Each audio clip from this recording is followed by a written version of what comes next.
आराध्य देव के श्री चरणों में सत सत नमन। मैं अभिनंदन गादिया सूरत से जैन हिंदी ऑडियो बुक में आपका स्वागत करता हूं।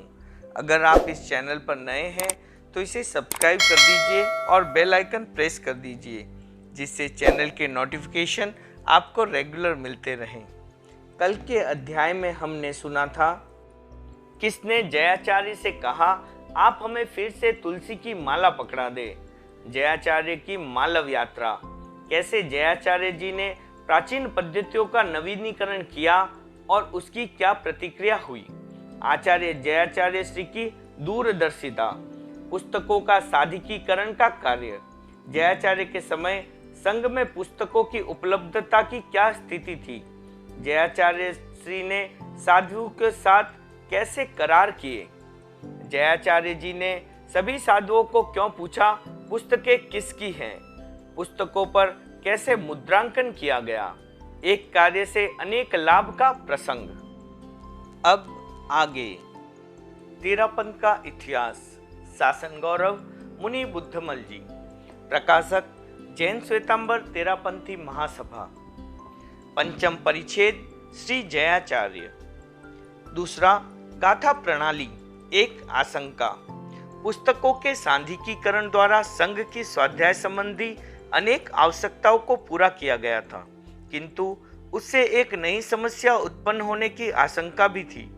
पहले अनेक साधु अपनी आवश्यकता के ग्रंथ भंडारों आदि से कुछ काल के लिए प्राप्त कर स्वयं लिख लिया करते थे।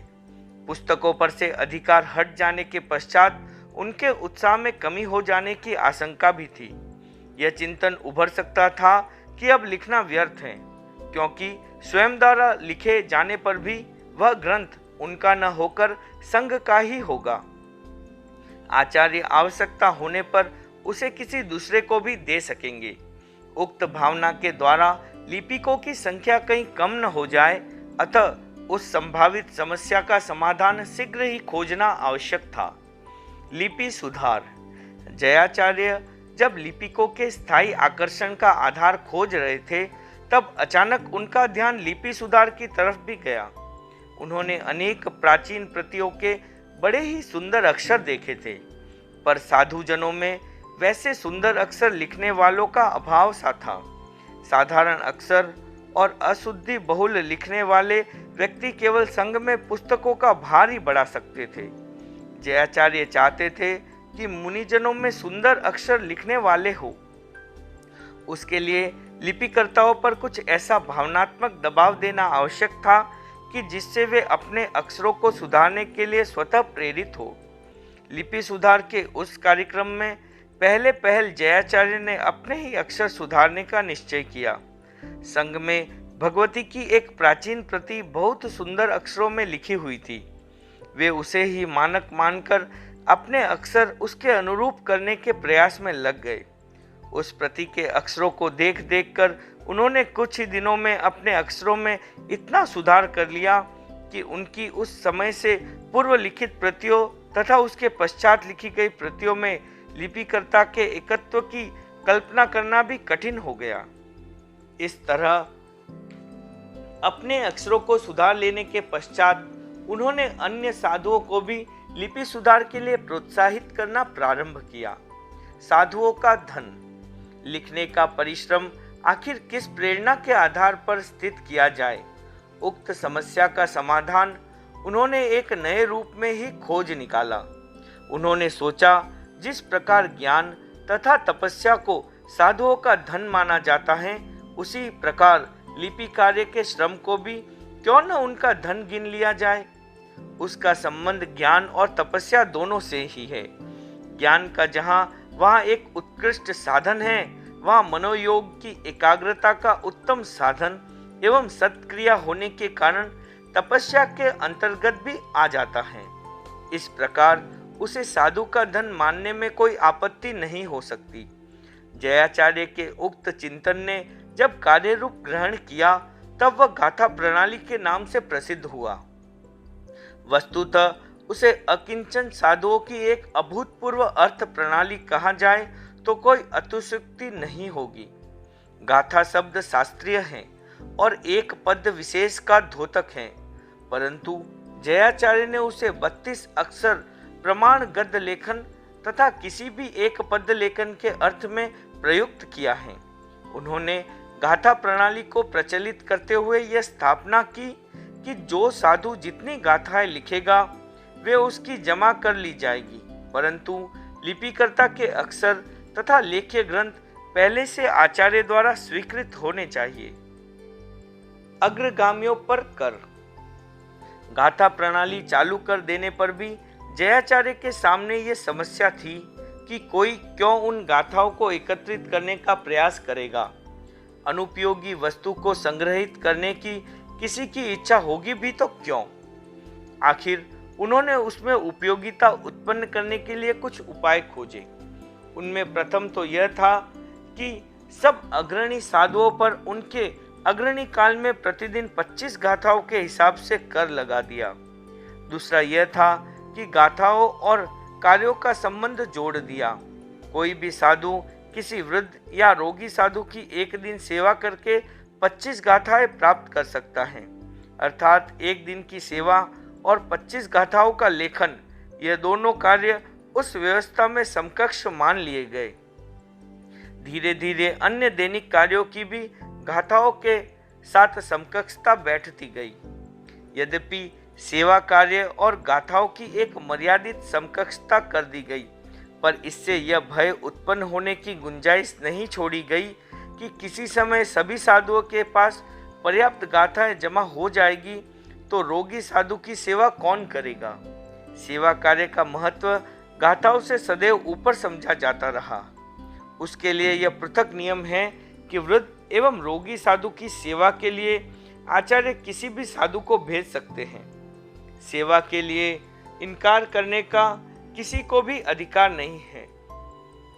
कितनी भी गाथाएं जमा क्यों न हो, फिर भी आवश्यकता होने पर उसके लिए सेवा कार्य अनिवार्य है। इतना अवश्य है कि जिसने सेवा की हो उसके नाम से प्रतिदिन 25 के हिसाब से गाथाएं जमा कर ली जाती हैं। गाथाओं का लेखा। गाथाओं के आय व्यय का लेखा प्रारंभ में तो यथावकाश किया जाता रहा, पर कालांतर में मर्यादा महोत्सव के अवसर पर किया जाने लगा, क्योंकि साधु वर्ग प्राय उसी समय एकत्रित होने लगा था। कुछ साधुओं को लेखा कार्य के लिए नियुक्त कर दिया जाता। वे दीक्षा वृद्ध या साज के क्रम से उस कार्य को संपन्न कर देते। लेखा कराने से पहले और लेखा कराने के पश्चात अपना लेखा पत्र आचार्य को दिखाना होता। कोई भी व्यक्ति अपनी लिखित प्रति की गाथाएं तभी प्राप्त कर सकता जब वह आचार्य को दिखाकर उसके लिए स्वीकृति प्राप्त कर लेता। उस स्वीकृति के पश्चात वह प्रति पर संघ को समर्पण करने के लिए निर्णित मुद्रांकन करता और फिर लेखाकर्ताओं के पास जाकर उसकी गाथाएं जमा कराता। लेखाकार लिखित प्रति के विभिन्न पुष्टों के 4-5 पंक्तियों के अक्षर गिनता और उन्हीं में से मध्यम कोटि की पंक्ति के आधार पर पहले एक पत्र की गाथा संख्या निर्णित करता, फिर उसी आधार से पूरी प्रति की गाथा संख्या फला देता। एक प्रति की गणना कर लेने पर वस्तुतः उस ग्रंथ की ही गाथा संख्या निर्णित हो जाती। वर्तमान वर्ष में लेखा कराने वाले व्यक्ति के किस आधार से कितनी गाथाओं का आय व्यय हुआ, उसका पूरा विवरण देते हुए शेष जमा गाथाओं की संख्या लिखकर एक पत्र लेखा कराने वाले को दे दिया जाता। तदवर्षीय प्रत्येक व्यक्ति की जमा राशि एक दूसरे पत्र में भी लिख ली जाती। वह पत्र आचार्य श्री के पास रहता। व्यक्तिगत लेखन। कोई भी साधु अपने व्यक्तिगत उपयोग के लिए कोई प्रति लिखना चाहता तो वह स्वतंत्रता पूर्वक लिख सकता था, परंतु उससे वह न तो गाथाएं प्राप्त कर सकता, न उस पर संघीय मोहर लगा सकता और न उसे संघीय भार में ही गिन सकता था। उसके दिवंगत हो जाने के पश्चात उसकी व्यक्तिगत प्रतियों को आचार्य आवश्यक समझते तो संघीय बना सकते थे, अन्यथा व्यक्तिगत उपयोग के लिए मांगने वाले को भी दे सकते थे। किसी के न लेने पर वे स्वतः संघीय बन जाती। खराब अक्षर लिख लाने पर या अनावश्यक प्रति लिख लाने पर जो प्रति अस्वीकृत कर दी जाती, वह भी उसके अपने व्यक्तिगत उपयोग के लिए ही रह जाती। वह उसे किसी दूसरे साधु को भी प्रदान कर सकता था। वस्तु विनिमय का माध्यम। गाथा प्रणाली धीरे धीरे विकास करती रही और उससे अनेक पूरक बातें समय समय पर जुड़ती चली गई। जब वह मुनिजनों के परस्पर वस्तु विनिमय का माध्यम बनी, तब उसे धन का व्यवहार्य रूप में प्राप्त हो गया। उस माध्यम से व्यक्तिगत प्रत्ययों का आदान प्रदान किया जाने लगा। जो व्यक्ति स्वयं नहीं लिख सकते थे, परंतु किसी ग्रंथ को व्यक्तिगत रूप से अपनी निश्रा में रखना चाहते थे, तो वे यथावश्यक गाथाएं देकर किसी से भी यथेष्ट प्रतिया प्राप्त कर सकते थे। कार्य और गाथाएं। कालांतर में व्यक्तिगत तथा समुच्चय के कार्यों का भी मूल्य गाथाओं में निश्चित होने लगा। एक व्यक्ति दूसरे की कार्य सेवा निर्जरार्थिता से तो करता ही था, पर वह गाथाओं के माध्यम से भी की जाने लगी। प्रत्येक कार्य का भाव लेने वालों तथा देने वालों की आवश्यकता के आधार पर घटता बढ़ता रहता। कुछ कार्य ऐसे भी थे जिनके भाव आचार्य श्री की ओर से निर्णित कर दिए गए। वैसे कार्यों में सेवा, सिलाई, रंगाई आदि कार्य प्रमुख रूप से गिने जा सकते हैं। जीवन काल तक। अपने जीवन काल में संग्रहित गाथाओं का प्रत्येक व्यक्ति यथेष्ट उपयोग कर सकता था। वह जहां उन्हें अपने कार्य में व्यय कर सकता, वहां दूसरे किसी को प्रदान भी कर सकता था, परंतु ऐसा करते समय उसे आचार्य श्री की आज्ञा लेनी आवश्यक होती थी। गाथाओं की यह पूंजी स्वयं के जीवन काल तक ही कार्यकर होती। उसके पश्चात उसका उत्तराधिकार किसी दूसरे को नहीं मिलता। व्यक्ति की मृत्यु के साथ ही उसका लेखा समाप्त समझा जाता था। साध्वियों पर कर। जयाचार्य के समय में बहुत कम साध्वियां लिपि कर सकने वाली थी, इसलिए अग्रणी साध्वियों पर गाथाओं का कर लगाना संभव नहीं था। उनके प्रत्येक सिंघाड़े पर एक रजोहरण, एक प्रमार्जनी और प्रति साध्वी एक एक डोरी बना लाने का भार गया। साधुओं से कर के रूप में ली जाने वाली प्रतियां आवश्यकता अनुसार साध्वियों को दे दी जाती और साध्वियों से कर के रूप में लिए हुए रजोहरण आदि साधुओं को दे दिए जाते। यह सब विनिमय स्वतंत्र रूप से कोई नहीं कर सकता था। साधु साध्वियों द्वारा अपनी अपनी वस्तुएं आचार्य श्री को सौंप दी जाती और फिर वे उन्हें यथावश्यक वितरित कर देते। साम्य भाव का आनंद। इस प्रकार जयाचार्य द्वारा प्रवर्तित गाथा प्रणाली की योजना तेरापन संघ के लिए बहुत महत्वपूर्ण सिद्ध हुई। दूरदर्शी जयाचार्य ने उक्त योजना के आधार पर संघ के सारे लिपि प्रकार को ही नहीं सुधार दिया, अपितु व्यक्तिगत पुस्तक संपत्ति का भी सामाजिकीकरण करके संसार के सम्मुख एक आदर्श पद्धति उपस्थित कर दी। संसार जब समाजवादी विचारों की प्रसव पीड़ा में ही था, तब उन्होंने अपने संघ में उनकी स्थापना करके अपनी विचार शक्ति का अग्रगामिता प्रमाणित कर दी।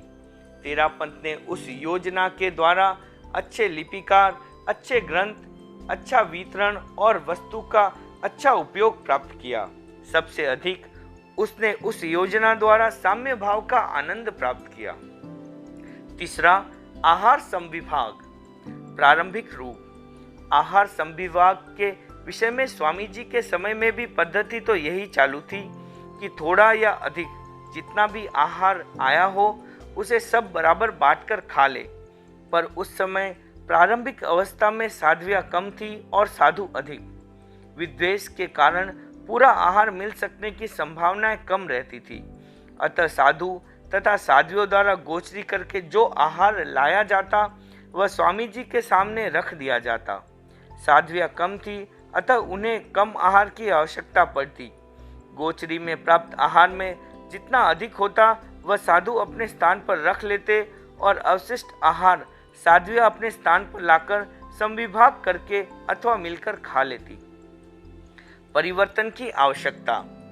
प्रारंभिक वर्षों में अवशिष्ट आहार साध्वियों को देने की व्यवस्था एक आवश्यकता थी, परंतु बाद में उसने परिपाटी का रूप ले लिया। प्रत्येक सामयिक व्यवस्था इसी प्रकार से एक न एक दिन परंपरा बनती रही है, परंतु सावधान व्यक्ति प्रत्येक परंपरा को तब तक के लिए ही पोषण देता है जब तक वह आवश्यकता की पूर्ति में सहायक होती है। जब उसमें वह सामर्थ्य समाप्त हो जाता है और वह निपट परंपरा ही रह जाती है, तब उसे बदल देना भी उनका कार्य रहा है। आहार व्यवस्था का वह रूप ऋषिराय के युग तक ही चालू रहा।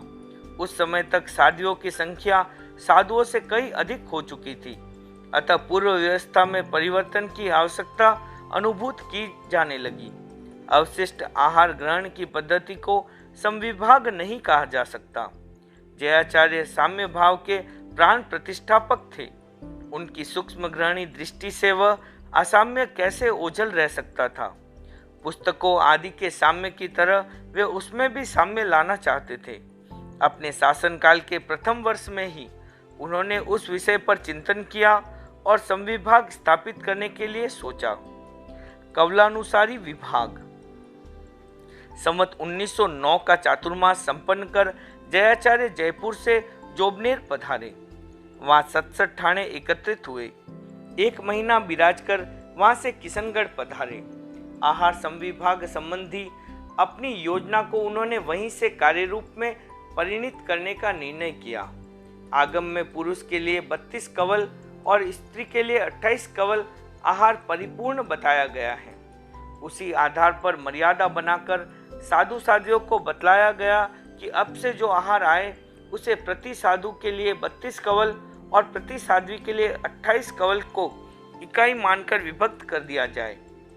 तब से जो आहार आता उसे उपयुक्त अनुपात से साधु विभक्त कर देते और साध्वियां अपने विभाग का आहार लेकर बड़ी साध्वी के स्थान पर दीक्षावृत के क्रम से परस्पर विभक्त कर लिया करती। उस शीतकाल में यह क्रम चलता रहा, पर कवल के अनुपात से आहार को प्रतिदिन विभक्त करना सहज कार्य नहीं था। दर्शन के लिए आने तथा फिर विहार करने से साधु साध्वियों की संख्या में परिवर्तन आता रहता था। याचना से ग्रहित आहार के प्रमाण में भी प्रतिदिन अंतर आना प्राय निश्चित और स्वाभाविक ही था। इससे प्राय प्रतिदिन ही नए सिरे से गणना करके ठीक अनुपात निकालना पड़ता था। आहार संविभाग की नई योजना का वह प्रथम प्रयोग था, अतः उसमें अनेक कमियां का होना कोई बड़ी बात नहीं थी। समान विभाग। जयाचार्य ने अपना अगला चातुर्मास संवत 1910 नाथद्वारा में किया। वहां आहार संविभाग की पद्धति में फिर परिवर्तन किया गया। 32 और 28 कवलों के अनुपात को हटाकर दीपावली के दिन से सबके लिए समान विभाग का नियम बना दिया। यद्यपि उसमें धीरे धीरे कुछ पूरक सुधार भी पीछे से होते रहे, परंतु उपयुक्त मौलिक परिवर्तन काफी बड़ा और स्थायी रूप लेकर आया। वह लगभग 100 वर्षों तक साधारण परिवर्तनों के साथ अपने मूल रूप में बहुत ही सफलतापूर्वक चलता रहा। साज व्यवस्था। जयाचार्य ने पूर्वोक्त आहार व्यवस्था को सुविधाजनक बनाने के दृष्टिकोण से साधुओं के पृथक पृथक मंडल स्थापित कर दिए। उन मंडलों का प्रचलित नाम साज दिया गया। प्रत्येक साज में एक व्यक्ति को मुखिया स्थापित किया गया। साज की आहार विषयक व्यवस्था का सारा दायित्व उसे दिया गया। इसके अतिरिक्त साज के संतों की देखरेख का भार भी उसी व्यक्ति को सौंपा गया। कालांतर में साजपति का पद भी अग्रणी के पद जितना ही सम्मानजनक हो गया। धड़ा व्यवस्था। साज की व्यवस्था के पश्चात यह पता लगाना सहज हो गया कि आज के लिए साधुओं को कितना आहार चाहिए। गोचरी में आहार अधिक न आए, इसके लिए प्रत्येक साजपति से उसके साज की आवश्यकता की एक स्थूल कुंत प्राप्त करने का विचार किया। उसके लिए भोजन संबंधी द्रव्यों के कुछ नाम निश्चित कर दिए गए। शेष द्रव्यों को भी उन्हीं निश्चित नामों में अंतर्गर्भित कर दिया गया। एक पत्र पर भोजन द्रव्यों की वह निश्चित सूची लिखकर प्रत्येक साजपति के नाम से उसमें कोष्टक कर दिए गए। उस पत्र का नाम दिया गया धड़ा। एक व्यक्ति दीक्षा क्रमानुसार अपनी अपनी बारी पर साजपतियों के पास प्रतिदिन धड़ा लिखाने के लिए जाता और साजपति अपने नाम के कोष्टक में भोजन द्रव्यों के सामने अपने मंडल के सब व्यक्तियों के लिए अनुमानित आवश्यक सामग्री को अंकों में लिख लिया करता। उसे पांति कहा जाने लगा। एक व्यक्ति के लिए किसी भी भोजन द्रव्य की एक से अधिक पांति नहीं लिखी जा सकती, कम लिखी जा सकती थी। एक पांति की द्रव्य मात्रा निश्चित कर दी गई। गोचरी में भोजन द्रव्य जितना उपलब्ध होता उसे पाँति के अनुसार विभक्त कर दिया जाता। धड़ा लिखाने वाला व्यक्ति पाँति के सब अंकों का योग लगा देता और उस पत्र को दूसरे निर्धारित व्यक्ति को सौंप देता। इसी प्रकार का एक पत्र साधियों के यहाँ से भी उस व्यक्ति के पास आ जाता। वह तीसरे पत्र पर उन दोनों पत्रों पर दी गई जोड़ को संतों और सतियों के नाम से किए गए कोष्टक में उतार लेता और चौक के आधार पर उन सबको जोड़कर आचार्य श्री के सम्मुख उपस्थित कर देता। उसे चौकों का धड़ा कहा जाता।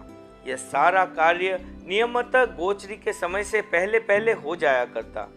गोचरी के लिए जाने वाले साधुओं को आचार्य श्री चौकों के घड़े के आधार पर आहार लाने की अनुमानित मात्रा बतला देते।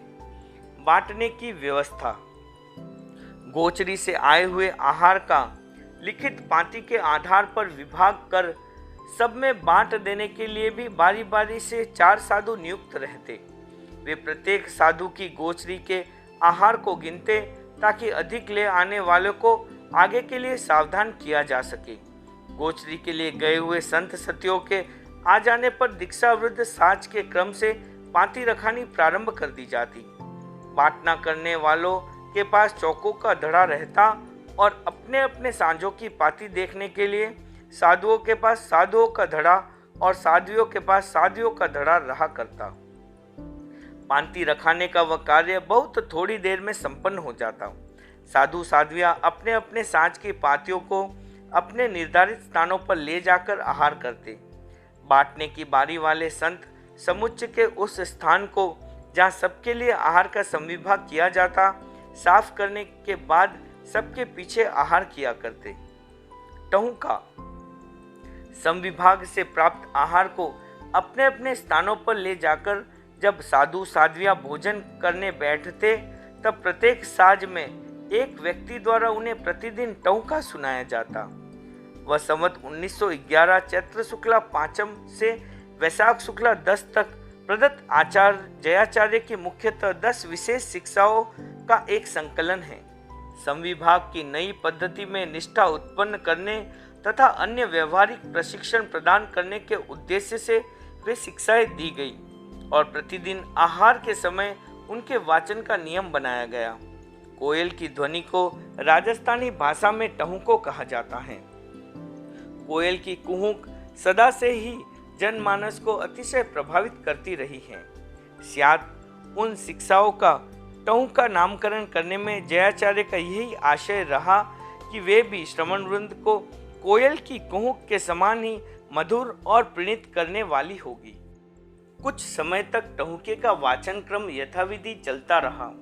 जब पाँति के भोजन में सबकी निष्ठा जम गई तथा उसमें प्रदत्त अन्य शिक्षाएं भी हृदयगम हो गई तब प्रतिदिन सुनाने का क्रम बंद कर दिया गया। सर्वप्रियता संवत 1910 का चातुर्मास समाप्त कर जयाचार्य नाथ द्वारा से उदयपुर पधारे। वहाँ 41 संत और 103 सतिया एकत्रित हुई। संतों का निवास ऋषभदास जी तलेसरा के नौहरे में और साध्वियों का उनकी हवेली में हुआ। 144 व्यक्तियों के आहार का संविभाग नौहरे में किया जाता और वह थोड़े से समय में संपन्न कर दिया जाता। लगता है वह क्रम थोड़े ही समय में सब में प्रिय हो गया। प्रारंभ में चौकों की पाँति केवल संत ही अपनी बारी से किया करते, पर बाद में सतियों की भी बारी कर दी गई।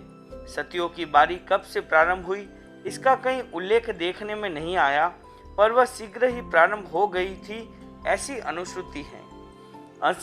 असंविभाग न हो तस्य मोक्षो। शास्त्रकारों के इस कथन को जयाचार्य की आहार संविभाग योजना ने इतना स्वाभाविक बना दिया कि असंविभाग का कहीं स्थान नहीं रहने पाया। उक्त योजना आदोपांत उनकी मौलिक सूझ से ही उत्पन्न हुई थी। इस योजना ने संघ का बहुत बड़ा हित साधन किया और सबको समान भाव से रहने के लिए एक सम्मानपूर्ण वातावरण प्रदान किया। कल के अध्याय में हम सुनेंगे श्री जयाचार्य को हर कार्य के लिए एक कर्ता की नियुक्ति की आवश्यकता क्यों महसूस हुई, संघ में श्रम के साम्य का शिलान्यास कब हुआ, श्री जयाचार्य को किस प्रसंग से श्रम के समविभाजन की प्रेरणा मिली? श्री जयाचार्य ने मुनि मघवा को 5 वर्ष के लिए बारी से कार्य करने का संकल्प क्यों करवाया? सामूहिक कार्य कितने प्रकार के समझे जाते हैं? समुच के कार्य में कौन कौन से कार्य सम्मिलित किए हैं? जानिए बांटने के काम के बारे में। जानिए धड़े का काम के बारे में। पानी का काम किसे कहते हैं? चौकी में संतों का क्या काम होता है? परिस्थापन कार्य और बाजोट का काम किसे कहते हैं? साज के कार्य में कौन कौन से कार्य सम्मिलित होते हैं? भोजन स्थान की सफाई और जोली आदि की सफाई कौन करता था? पात्रों की सफाई, पात्र प्रतिलेखन और पानी उठाना का कार्य कौन करता था? अन्य कार्य में किन कार्य को सम्मिलित किया जाता था? गोचरी की व्यवस्था वाले संतों का क्या कार्य होता था? पुस्तक प्रतिलेखन और स्थान प्रमाजन में संतों को क्या करना होता था? हाजिरी का प्रारंभ कब हुआ और उससे क्या परिवर्तन किए गए? हाजिरी क्यों उपयोगी सिद्ध हुई? श्री जयाचार्य ने साधियों के सिंघाड़े व्यवस्थित करने के लिए क्या किया? श्री जयाचार्य ने किन्हें और कब साध्वी प्रमुखा बनाया? 10 सिंघाड़े 33 सिंघाड़े कैसे बन गए? ओम अरहम।